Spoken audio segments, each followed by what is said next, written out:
Welcome back to another edition of Fantasy Game Plan with Reno 97 and Joey D.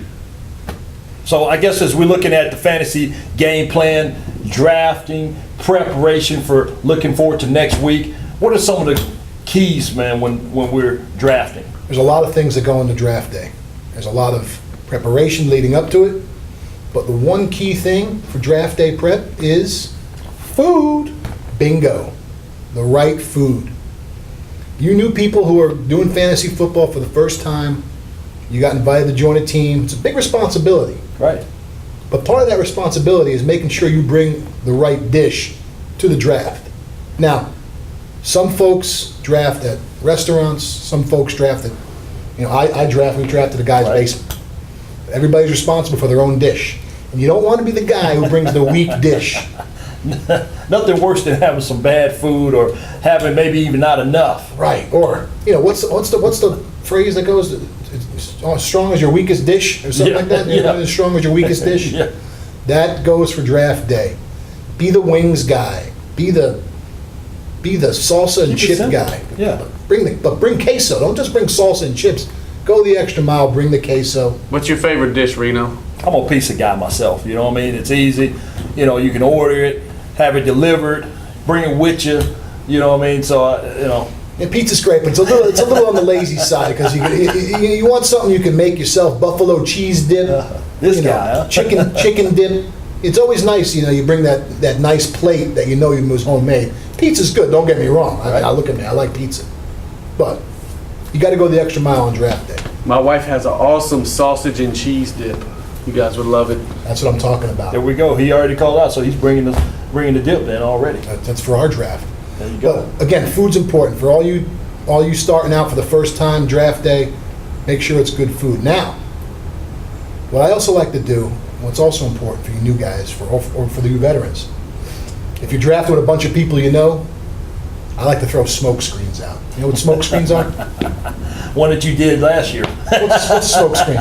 Smoke screens are when you know who's drafting where. And smoke screens are when you throw out players who you're really not interested in, just to get the guys around you thinking differently, thinking who you're going to take.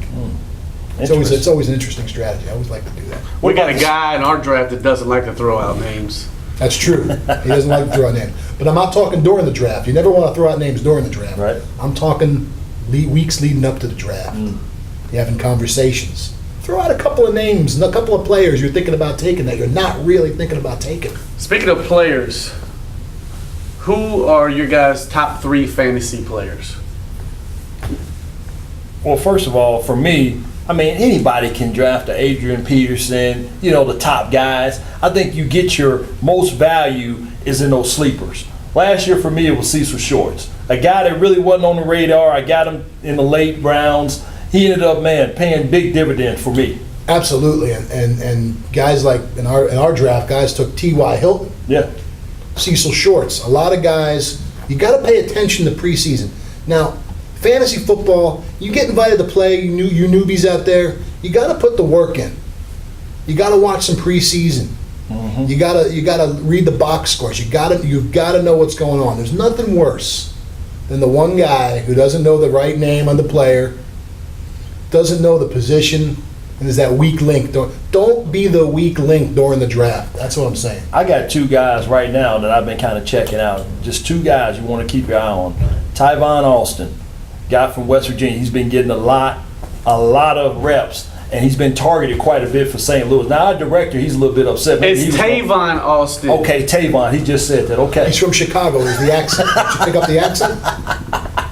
Well, Geno, the running back for Cincinnati, the second-round draft pick. I think he's going to get a lot of carries. Giovanni.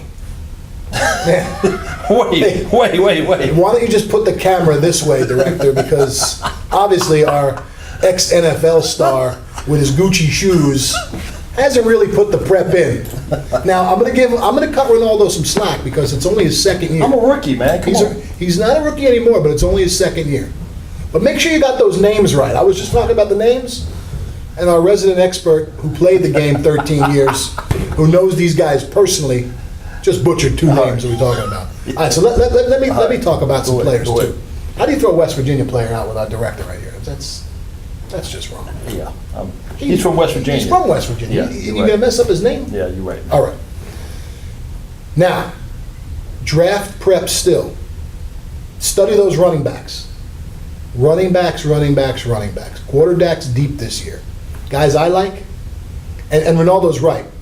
Anybody can draft those first couple of guys, Adrian Peterson, Arian Foster. But you got to check out the injury history too.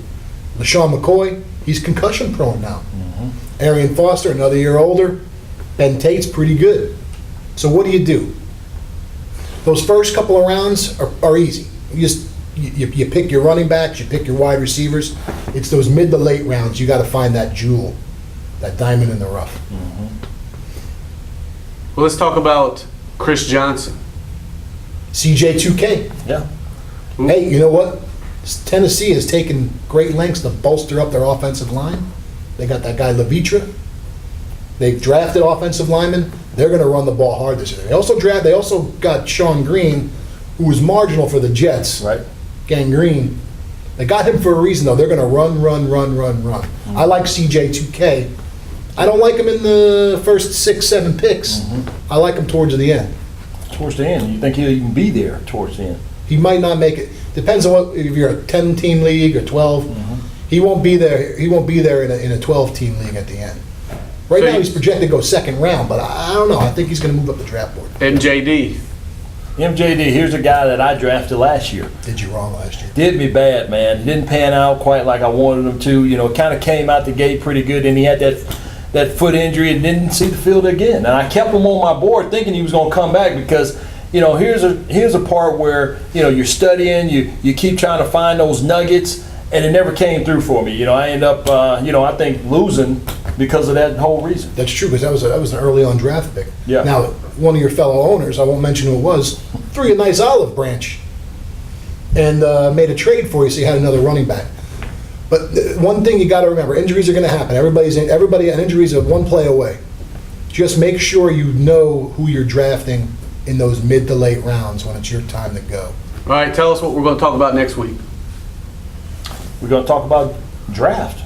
Absolutely. That's going to be time for the big picks coming up early, and then, like you said, the middle round picks, those diamonds in the rough. It's going to be go time next week. It's go time. Study those running backs. Go running back early and often. First couple of rounds. Build that running back stable. You can never have enough running backs for trade bait. But then 4th, 5th, 6th, 7th round, you got to go fill it up with wide receivers, and you got to know who these guys are. Everybody knows who the first string wide receiver is. Study those second string guys, those number 2s, those Reuben Randall, those Ryan Broyles. You got to study those number 2 guys because they will help you win games. All right, well, that's another segment of our game plan, fantasy game plan, and we'll see you next week for the draft.